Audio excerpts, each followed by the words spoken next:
Hello, everyone. Welcome to this month's edition of Rural America Live with AARP, and to our listeners joining us on Rural Radio on Sirius XM Channel 147.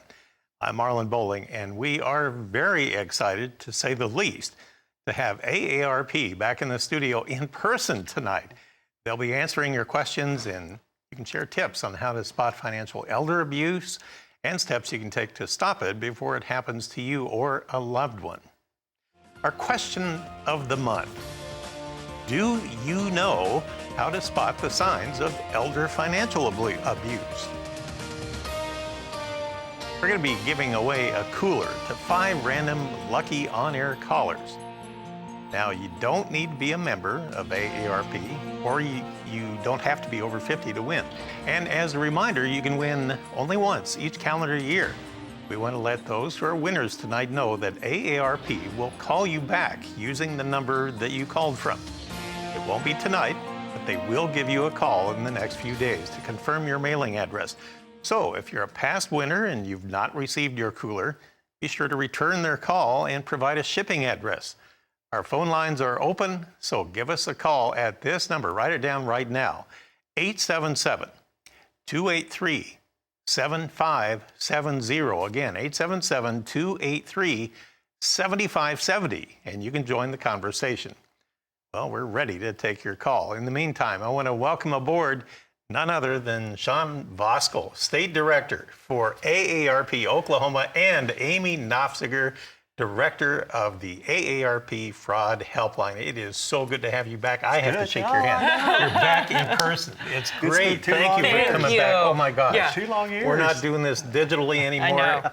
I know. Years. It's hard to believe. It is. And we did the last show live in the studio together. COVID, that's right. Yeah, I think we even had on these same outfits. Yeah. It's washed, though. It is? We washed Are you it. sure? Okay. Just want to make sure. You never know with this one. Oh my gosh. But anyway, seriously, it is so good to have you back, and we're back among the living again and meeting in person. I hope we can do it this way from now on, okay? Yeah, we do too. So anyway, glad to have you back. Financial elder abuse, it's not a topic that we hear too much about, so I'm glad we can focus on the issue tonight. And along with other scams targeting older Americans, Sean, I want you to explain what elder financial abuse is about. If you would go into some detail about that for us. Yeah, here. and it's really a heartbreaking. I mean, when you talk about the money that's lost and the trust that's compromised during a financial elder abuse. And so it can really be hard to spot, and it could take a long time to determine is there financial elder abuse happening? And, it could be something from, somebody stole someone's jewelry. They could have taken someone's Social Security check. And the saddest part of all, many times we think of scammers are in a boiler room in a foreign country.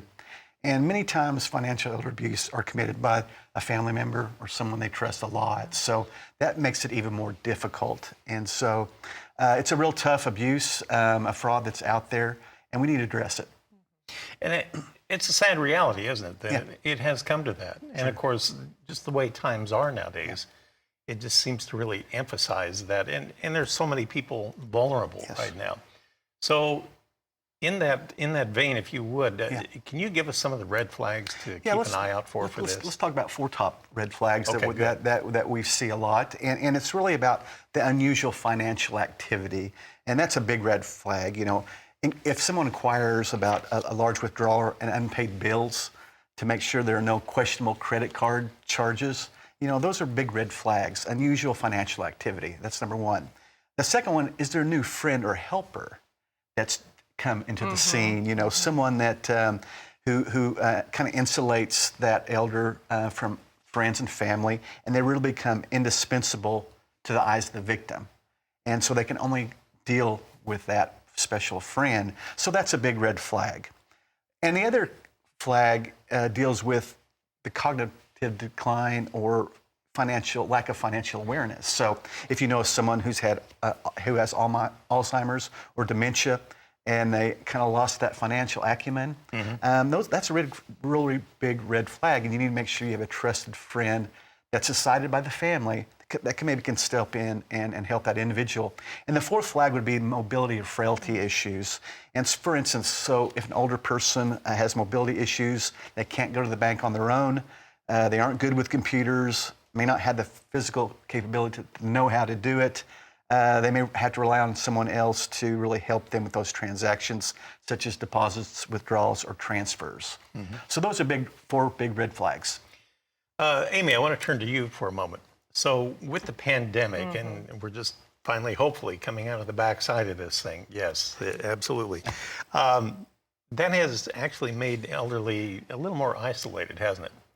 And maybe that is something that we can help people out with tonight on how to help improve that situation a little bit. How do we do that? Yeah, and you're absolutely right. I mean, regardless of your age, we were all isolated during the pandemic, right? Like, we all knew people that were isolated. So the thing is that we really need to watch out for our older loved ones. So I do have a couple of things that everyone can do tonight to help their loved ones. So designate someone as your trusted power of attorney, your financial power of attorney. This is really important. Also, appoint a trusted contact for your accounts and investments. So if the bank thinks something wrong, they will call that trusted contact after they contact you. You know, and this might sound obvious, but stay in touch with your older loved ones. Find out what they're doing. You know, set a reminder on your phone to call them once a week, once a day, whatever it is. Get to know your loved ones' caregivers and make sure that that caregiver knows that you're watching out for that older adult. And finally, sign up for a service that tracks bank accounts, investments, and especially credit cards to make sure if there's any fraudulent activity on any of those things. So I imagine that you probably have been coming up with these red flags, if you will, or pointers in talking with people over the last 2 years. And I'm sure this is probably just kind of touching the iceberg, isn't it? Absolutely, absolutely. But if we can start with these things tonight, if everyone can even just pick one of those to do for their loved one, we're off to a great start, right? Sometimes it might seem overwhelming, but I think with the tips we have, you can just pick one tonight, do it, and then pick the next one the next day and do it. So the nice thing about this is the fact that both of you are here and you've been able to talk with people here the last couple of years and learn what some of the problems are that people are enduring because of the pandemic and some of the scams out there that are really hurting people. And I'm sure that we have people out there watching and listening that have some stories to share that might be able to help others as well. That's why I'm really glad that you're here. This is something that has kind of been near and dear to my heart because I've actually had people fairly close to me that have had situations like this, and you know, if we can help anybody out, I'm all for it tonight. So I tell you what, maybe we can take a quick little break here in just a moment, and then we'll take some phone calls or what have you, and talk more about these topics. Share those tips. I do want to remind everybody, we have a toll-free phone number out there again, and I want you to write this down. This is a very important topic tonight. So get a pen handy. Call your friends or neighbors and tell them to call in too and tune in. So here it is. If you want to call, it's a toll-free phone number, and you can call us at 877. It's 283-7570. Again, 877-283-7570. And don't forget, we'll be giving away 5 different coolers to give away tonight, and we want to hear from you. So maybe you have a story or a tip to share tonight as well. Might just be able to help somebody else, and that would be awesome. So we're going to open up the phone lines, and we'll be right back.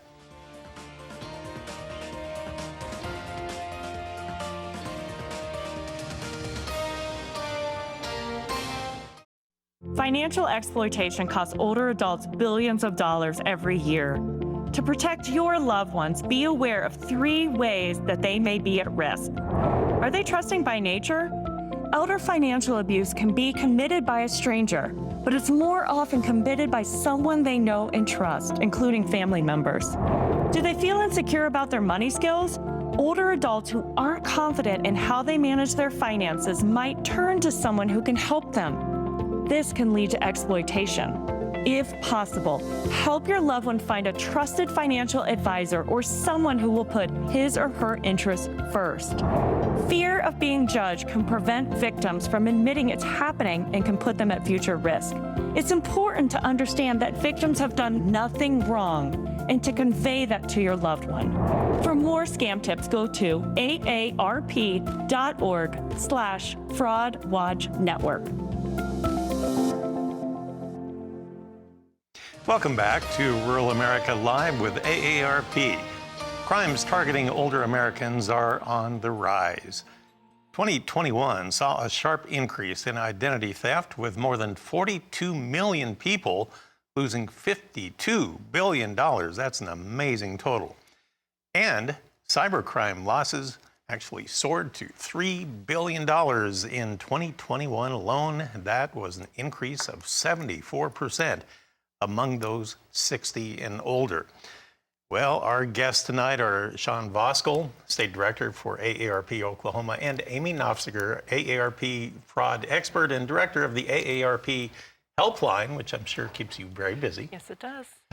I recognize that person in that video. Hey, I think I know her. So you made some excellent points. Yeah. It is very important to tell people that if they do get taken advantage of, it's okay. It's not your fault. Yeah, it absolutely. happens millions of times. This is a crime. Right. Right, and we need you to report it, just like we need you to share your story tonight. And that's why, we have the helpline. And I want to bring something up on the screen if we can. It's an example of a victim that actually called our helpline. Oh, great. And she Okay. was sharing this story. It's a text message. This started as a tech support scam. Really? And her husband got this. Yeah, look at this. This comes from the criminal. Give me your cards or I'll take everything out of your account.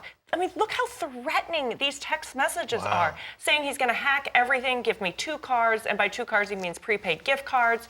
I mean, maybe some of you tonight watching have gotten text messages like this or are getting scam text messages. I mean, Sean and I want to hear about that. Marlon wants to hear about it, right? We want to hear, so call in with those stories because this is scary.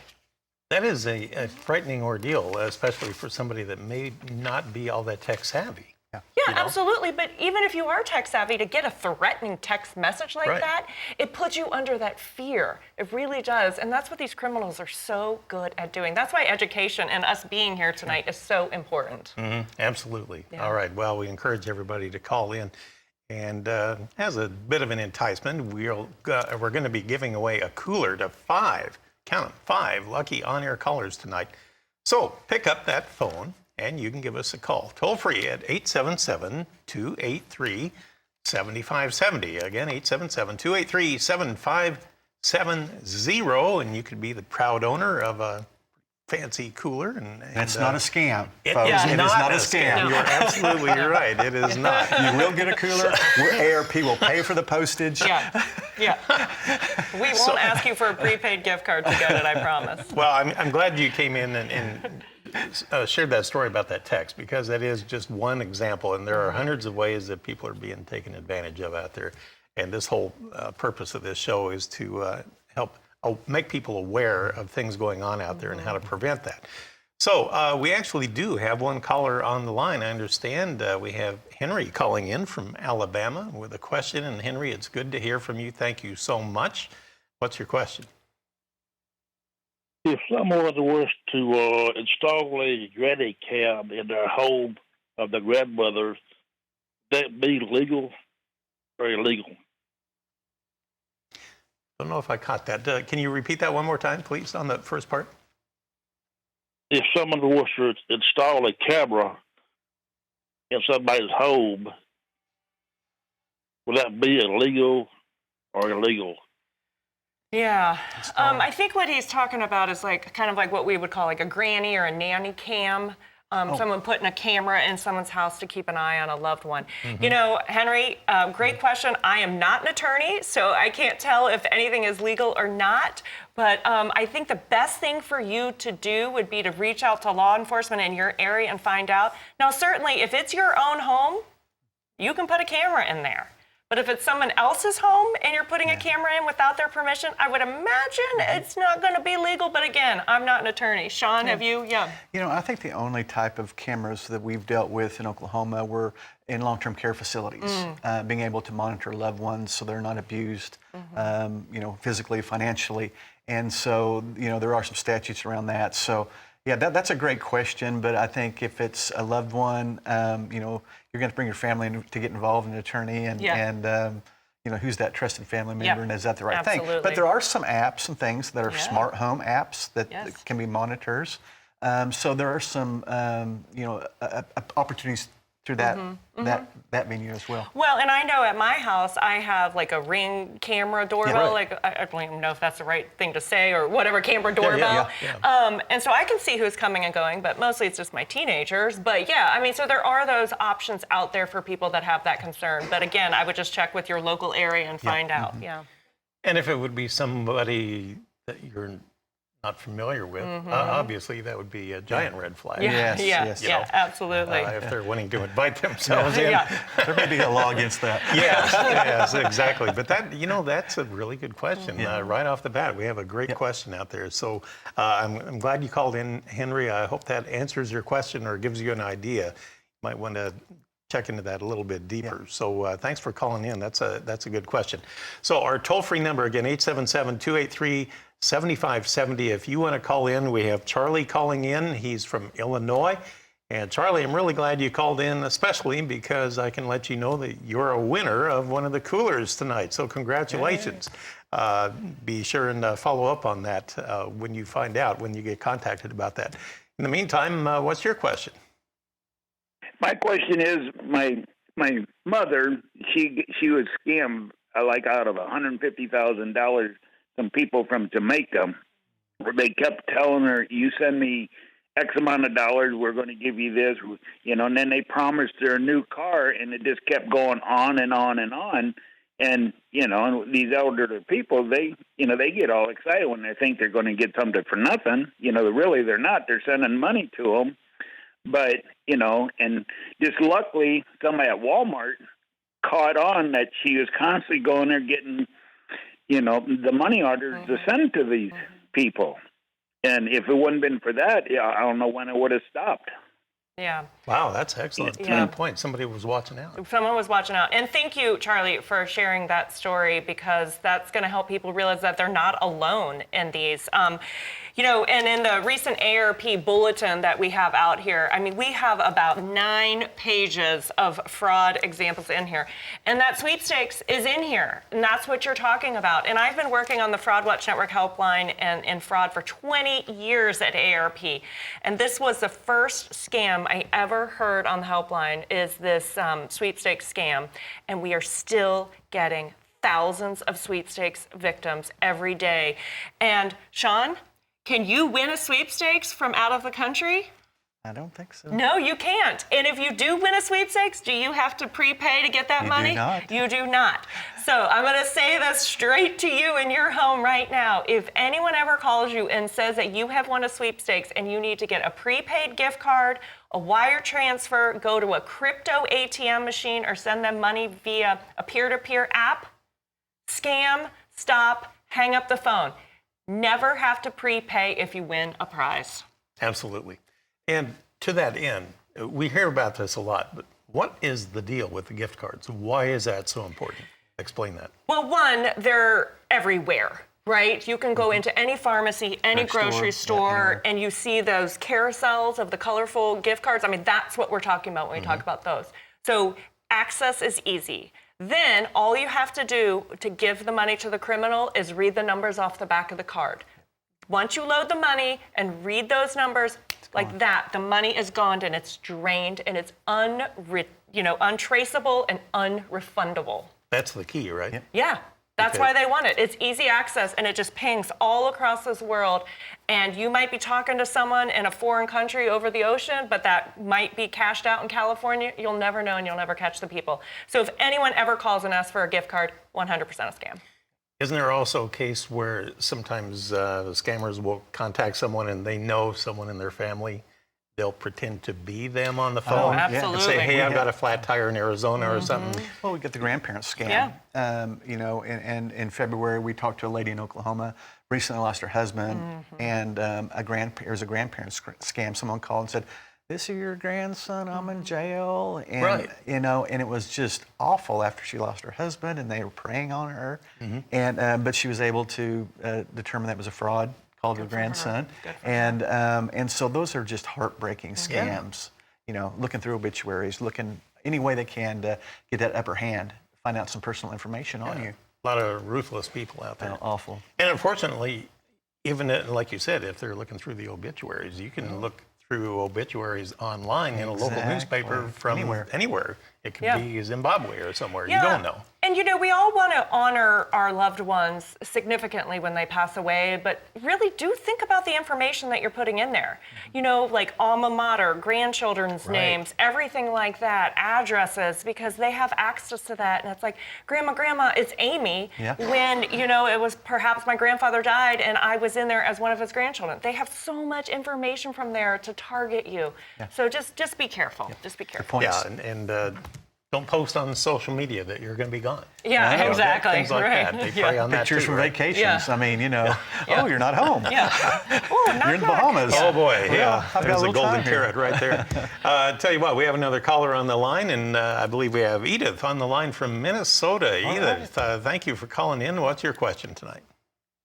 Hi. I'm not so much sure I have a question as a warning. Okay. My father passed away last October, and in the last 4 to 5 years, he became very distant. He had moved to a different care facility, and it was a private facility, not a licensed facility.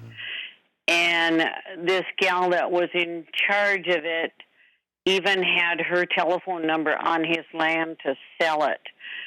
When I found this out, I even wrote a letter about elder abuse and gave it to the sheriff's office. Unfortunately, they called him in there, and they called the gal in with him, and they interviewed them and determined, oh, no problem. I was just after his money. My dad didn't have any money at that point in time. And she helped him sell 2 pieces of land, kept him distant from us.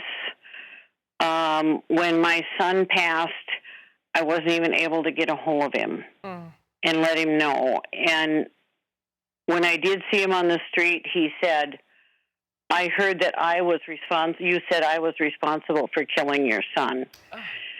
And so she had really fed him a lot of this stuff to keep him distanced.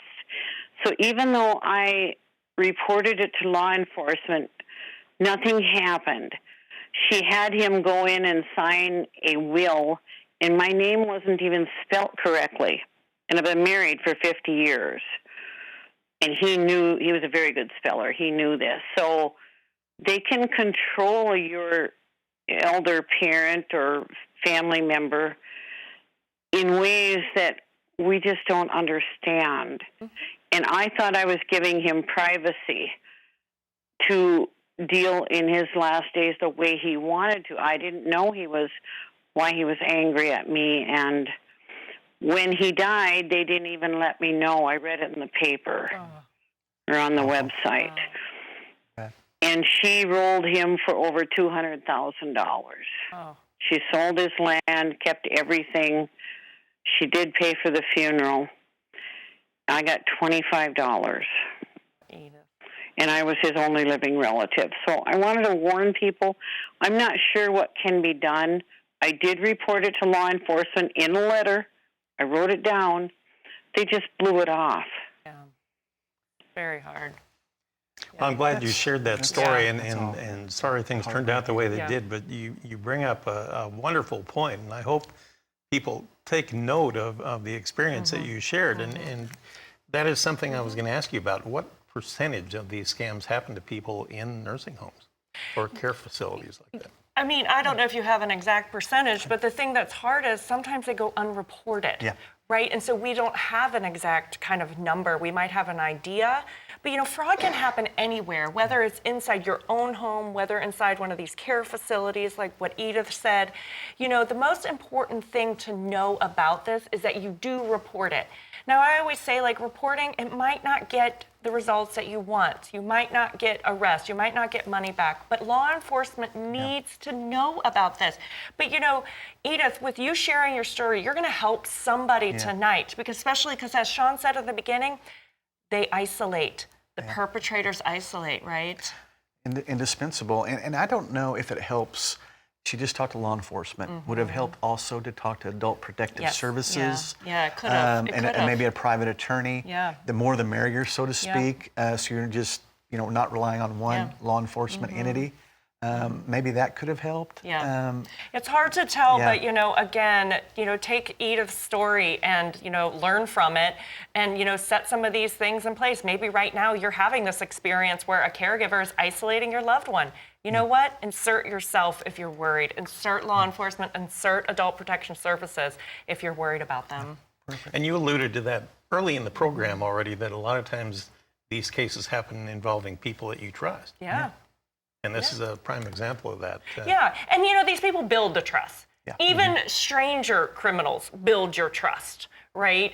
They build your trust. It's almost like, and she kind of said it, it's almost like you get brainwashed, right? You're just like, how can this be happening? Groomed. Yeah, you're groomed. Exactly. Exactly. Right.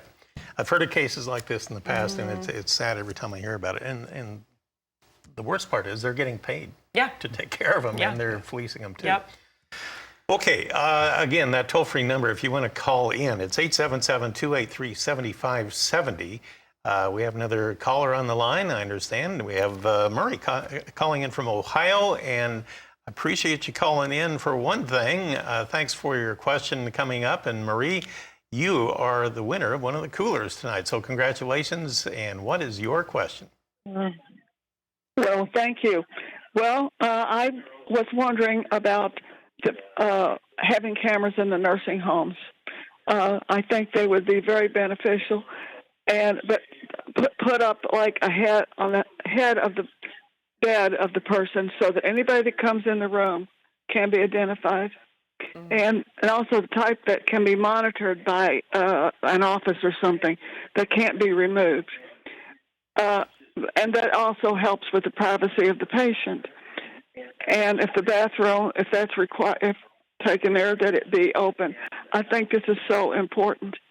And there's one other thing. There's a regret that I have, and I volunteered, but I visited a person that I had lived next to.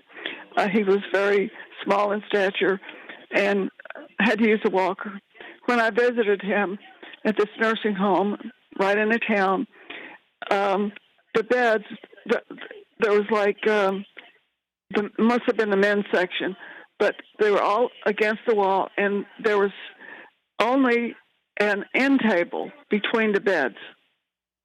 And this gentleman was on oxygen, and I talked to him.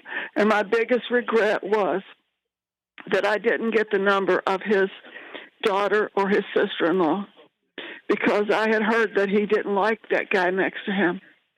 And he didn't last too much long after that. And I had found a couple of years back that the prisoners, the elderly prisoners, are being turned out into nursing homes because it costs the government less money. It costs them more to keep them in prison. That is outrageous. Well, thank you for calling in. I appreciate the comments on that. And that is a very difficult situation. You bring up an intriguing point about the cameras to oversee the interactions within their room. And that brings up legal questions too, right? Yeah, and we worked on legislation in Oklahoma. I'm not sure where Ohio is on adopting any kind of state legislation. You may want to contact your state representative, state senator to see about that. If they don't, that may be something you want to pursue. We felt like it was a good, wake-up call for long-term care facilities that, especially if there's a single person in a room. If there's two people in the room, obviously you need to get that signed off because of privacy issues. And if that could be an issue with the other may not wanting that, or their family. Sure. But in addition to the rooms, it's important also about the hallways, the open areas, to be able to monitor that as well. And while cameras aren't going to capture everything, I think it really puts many long-term care facilities on record, on note of, we're watching. But again, don't forget about the resources you have. The long-term care ombudsman, they'll be in your long-term care facilities. Find out who they are and get to know them. It's great if you have family members who come visit unannounced. But if you don't, you have people, loved ones living in other states, they're not going to be there that often. Get to know your long-term care ombudsman. They're your eyes, ears, and voice advocate in long-term care facilities. So to Marie's point, would that be similar to people now? There are a lot of people that install a camera on the dash of their car, just to prove what's going on in case there's any question about it. Maybe it's not a bad idea. It's not. It's not. And the other states are interested in doing the same thing. Of course, the facilities do not want to pay for the camera. So in our state, it'll be up to that residence or the family to put it in. Yeah. But again, a little money here, protecting a loved one can sure be worth it. Well, again, I want to remind you, you can call in too. We're answering all kinds of questions tonight about elder financial abuse. And here's the toll-free number. Write it down, and it's on your screen as well. There it is, 877-283-7570. And you can be a part of the conversation, or maybe you've got some tips that you can share with our audience tonight as well. We've already had several callers that have called in with some really good points and painful stories that hopefully they can prevent anybody else from having to suffer through that. We have Terry calling in from Iowa tonight. Terry, thanks for calling in. And what's your question? I just have a situation that I dealt with my parents a few years ago when both my parents were living, and my mother was in the early stages of dementia. And a national company, I'll call it, had got her to agree to receiving, I'll call it household items or decoration items. They kept sending them to her and billing her, and we couldn't get it stopped. So I called the Attorney General's office, and the Attorney General's office put me in contact with the correct person there with the state. And at that time, the person said, call this person at the company, and they will be glad to talk to you. In this case, the state had just settled a class action suit with that company, and we were able to recover about $1,200 from my parents. That's a good report then. Interesting story. So I'm glad you brought that up. Any comment on that? And again, we didn't mention enough, a great partner can be the State Attorney General's office regarding caretaker abuse, elder abuse, and if they're really active and encouraging them to be active, they can be a huge ally in that toolkit that we need to protect our elders from financial abuse, as well as caretaker abuse.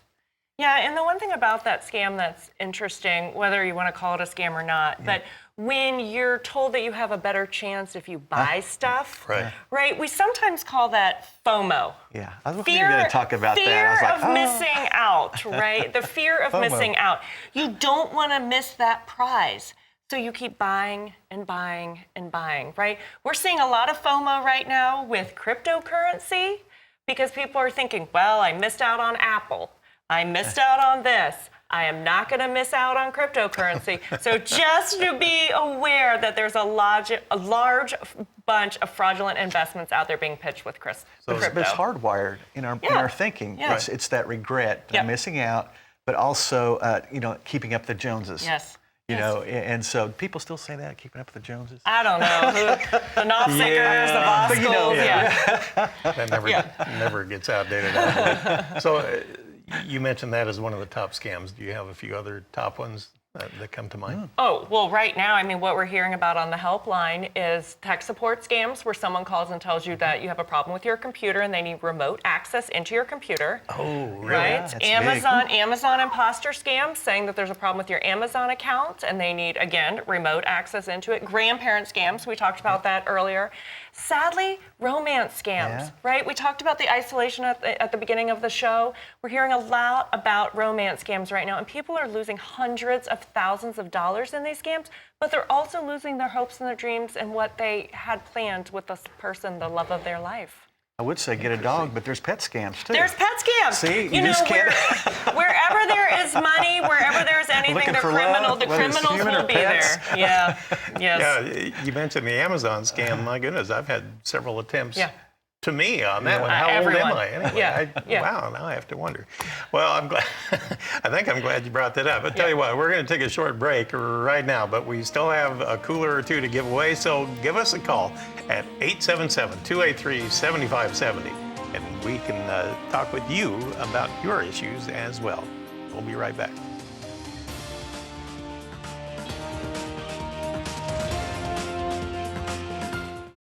Amazon imposters are bombarding consumers with millions of robocalls, texts, and emails hoping to steal their money. Here is what to watch out for. You haven't placed an order, but you get an email or text that looks like it's from Amazon saying your order has been confirmed. You're then directed to click a link or call a number if the information is incorrect. Don't take the bait. You're notified about suspicious charges on your account and steps you need to take to address the issue. But taking these steps always spells trouble, so it's best not to engage or respond. You get a call or text saying a Prime account has been taken out in your name.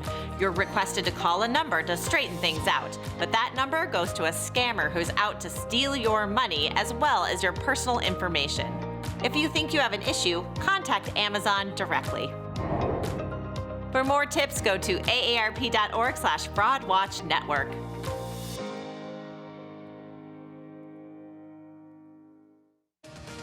Welcome back. Well, we still have some coolers to give away, so let's go straight to the phones. And we have Sue on the line calling in from Pennsylvania. Sue, thanks so much for calling in. What's your question? I do banking, and at least once a month I make a check out for cash, and it's usually for $1,000 to $1,200. And the tellers know me. I've been banking at this banking for 20-some years, and now the tellers all know me in there.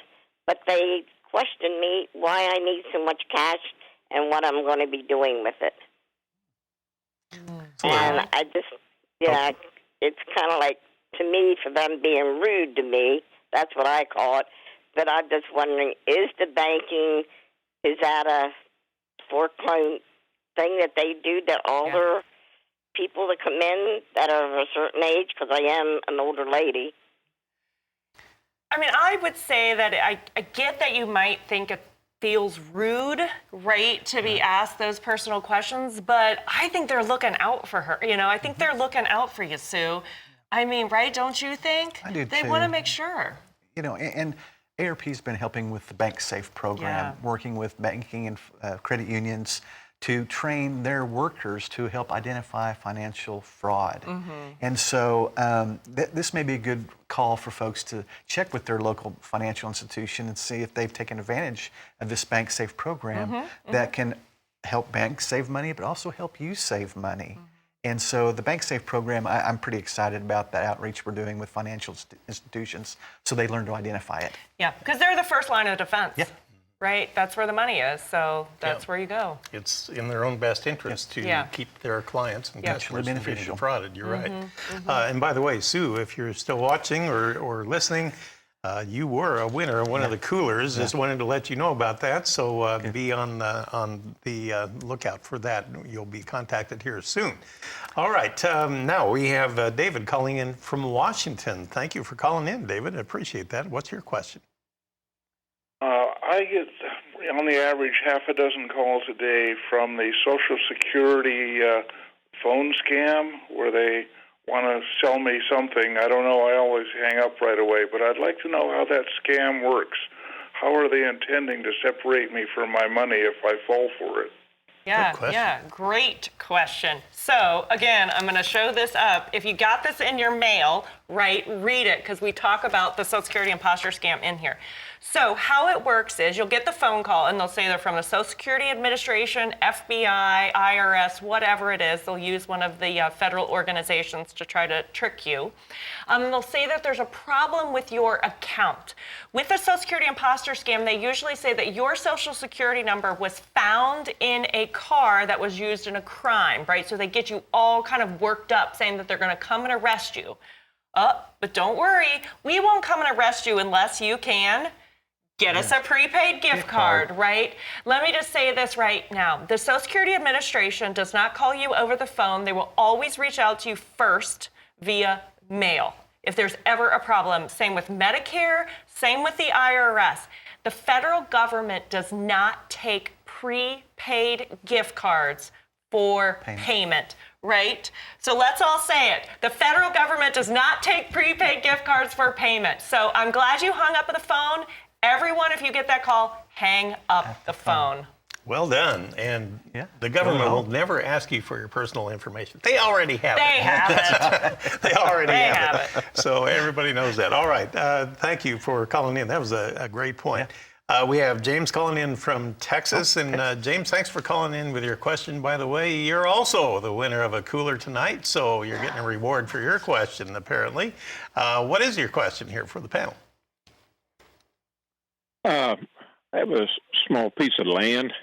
Okay. And out in the country, and I keep getting calls from two different people, man and a woman, and every week they call me.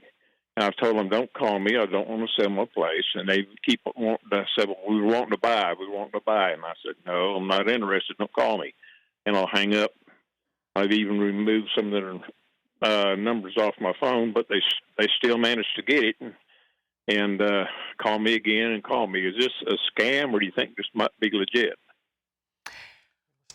Yeah, I mean, here's what I will say about this one. And I'm not sure if you're hearing about this in Oklahoma, but if you have asked them to stop calling you, to me, it's a scam, because no professional real estate agent or investor is not going to follow your wishes and keep harassing you like that. So I think you have done a great job. You've hung up the phone. You've blocked their numbers. You know, if you do have caller ID out there for everyone, really, I say don't pick up the phone unless you absolutely know who's calling. Let it go to voicemail, because then eventually they might stop calling. Yeah. If he's got the phone number, can he also turn it in? Yep. You can report it. You can call us on the helpline, and you can report that phone number. You can report it to your do not call list. You know, and find out. Like, you can even do a reverse Google search to find out who is calling you if it does show up. But again, you know, if they're not respecting your wishes, that's a red flag. It's a red flag, of course. I'm glad you brought that up. Okay, we have another call coming in. We have Carol calling in from Kansas. So, Carol, thanks for calling in. What's your question? Well, I just wanted to tell you we've been getting these letters. My husband has. It's from a lawyer in Canada, and he has some relation that died, and they have $9.5 million they need to get rid of.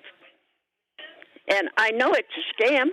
We just been throwing them in the trash, but it looks very professional. It's on letterhead from this lawyer and everything. I thought they were all from Africa. Yeah.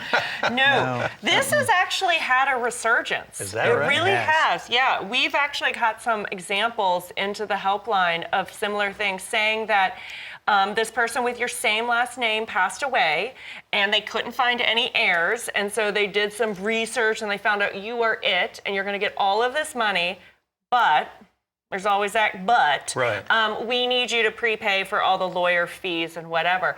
And, you know, oftentimes people think, well, if I'm going to get $9 million, well, what's 30% off of that? Well, you're never going to get that $9 million, right? You're never going to get it. So you did a great job. Rip it up. If you get one of those letters and you want to check it out, just always call us on the helpline and we can check it out for you. All right, I want to point out that phone number one more time. You can see it on your screen as well. But it's 877. This is a toll-free number, by the way, 877-283-7570. And you can call in with your question. I think we have some time. We can still squeeze it in if you hurry. So 877-283-7570. Sean, I wanted to go to you. Yeah. You actually have something called the Veterans Fraud Center. Yes. Explain what Hot that off is. the presses. Talk about that, would you This please? week, AARP released our new AARP Fraud Center for Veterans. Veterans, military families, and current service members are 40% more likely to lose money in a scam. So we've really tailored some resources for the types of scams that impact our men and women in uniform and veterans. And so we've got some great online resources, a handout booklet, there'll be webinars, and so it's hot off the presses. We've done press releases, so that's available, and folks can go to aarp.org/Vets Fraud Center. And they can get all kinds of great information, especially scams that are targeting veterans and military you also families. have a partner in this, is that right, on that project? Yeah. We also work with the United States Postal Service with Operation Protect Veterans. And so both of those are great partnerships to really help, our our men and women in uniform, veterans that have made the ultimate sacrifice for our country. And so we need to really protect them. And so we've got some extra emphasis and resources that we've tailored to our VMF audience. Well, I'm glad you're doing that. Yeah. That's I really commend you for that. Yeah. And well It's the right thing to do. effort. Yeah. It's the right thing to do. Absolutely. I'm glad to hear about that. You want to take another call? Yeah, sure, let's do it. All right. So we have Margie calling in from Texas. And Margie, the good news is you're also the winner of a cooler tonight. So thanks for calling in. It was worth your while here. So what's your question for the panel? I don't have a question. I have a comment.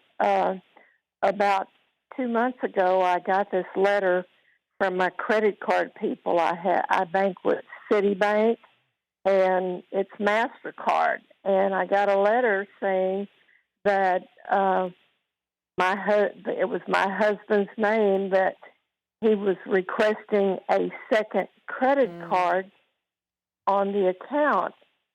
And I was shocked because when I read the letter, I said, number one, my husband passed away over 7 years ago. How could he be asking for a second credit card? So at the bottom of the letter that the credit card people sent me, saying that the second card was denied, it gave a telephone number if you have any questions or further information. So I called that number, and the gentleman that answered the call said, well, I'm glad you called because this is a fraud, and we're going to send you a letter for you to take to the sheriff's department in your county because someone has gotten your information on your husband and are trying to get a second card on your account.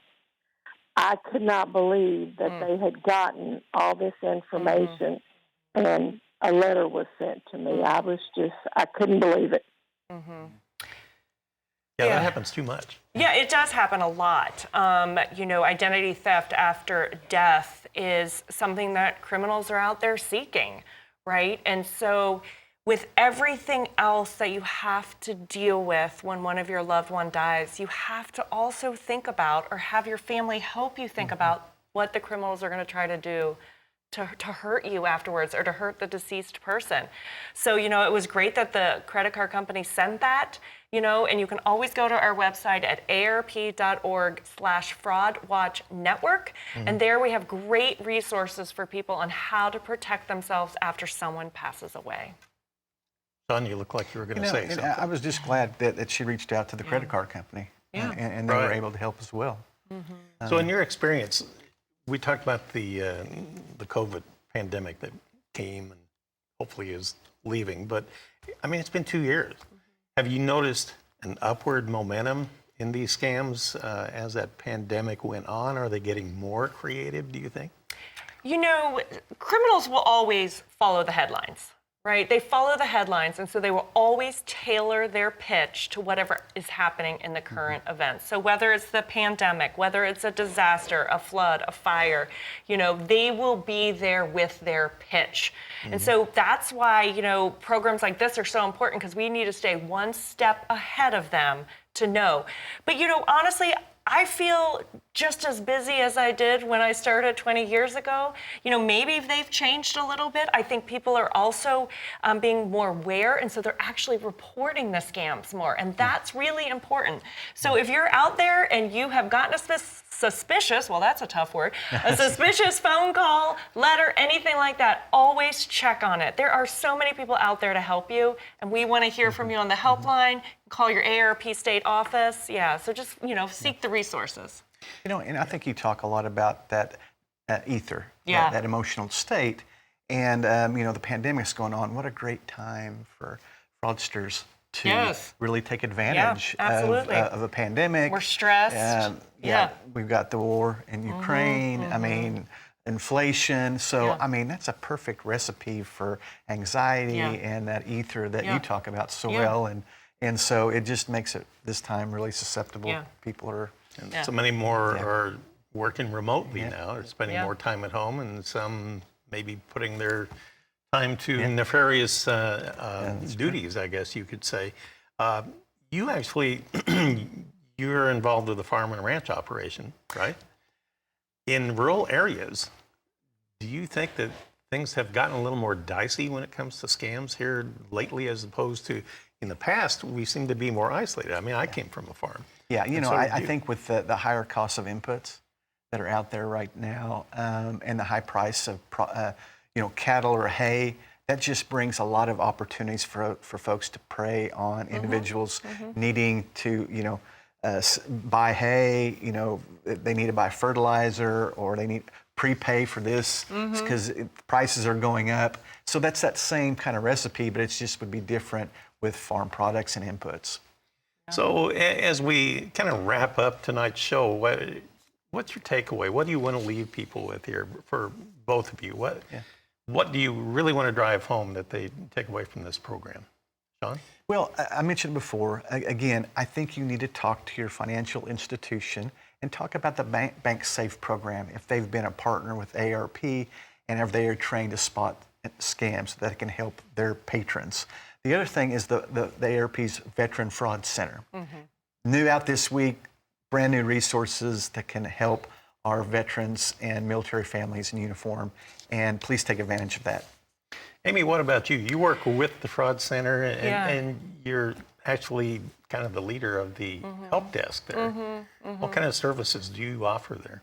So the Fraud Watch Network Helpline is a free resource for anyone of any age, and the toll-free number I see is up on the screen. You can call us, you can get information, you can report numbers to us, and sadly, if you have been a victim of a scam, you can certainly call and talk to us about it. We have trained volunteers all over the country who are just waiting to get your call, and it's really important to report the scam and then to look at the education, right? I know I keep holding this up, but if you get this, right, read it. There is such great information in here that will keep you safe. How often does that come out? Every month. But I mean, it doesn't have all of the fraud stuff like this month's does, but most of the editions do have a great fraud article, and the reason I know it is because I write them. So I do know that they're there. I know they're there. Job security. Yeah, it is. But most of the stories that we get in for the bulletin come from the helpline. Yeah. Right? So we're using real life stories to help people out in the community. Oh, and do you have resources online through the website too? Absolutely. AARP.org/Fraud Watch Network. So you have your own tab that goes directly to that? Yeah, or you can go to the AARP.org live page that we have up on the screen too. All of that will be connected. Well, I can't tell you how glad I am that both of you had a chance to come back in for the first time in, you said, a little over 2 years now? 2 years. This is crazy, but it's awesome to be able to talk with you one-on-one once again and reestablish that connection. And I wanted to thank all the callers out there, too. They had some awesome calls tonight. I was very impressed with that. So always learn something thanks new. for calling in, and we look forward to doing that again here in the next month or so. That's right. Next month. Come back? Yeah. Absolutely. That would be awesome. Well, that's going to do it for tonight's show. And be sure to join us, as I mentioned, next month. The date will be May 19th. And at that time, when we have on AARP, we'll share tips on how to declutter, how to downsize, and also how to get organized. You don't want to miss that. Well, that'll do it for tonight's show. Thank you so much for tuning in tonight. I'm Marlon Bowling. See you next time right here on Rural America Live on RFD-TV. Rural America's most important network.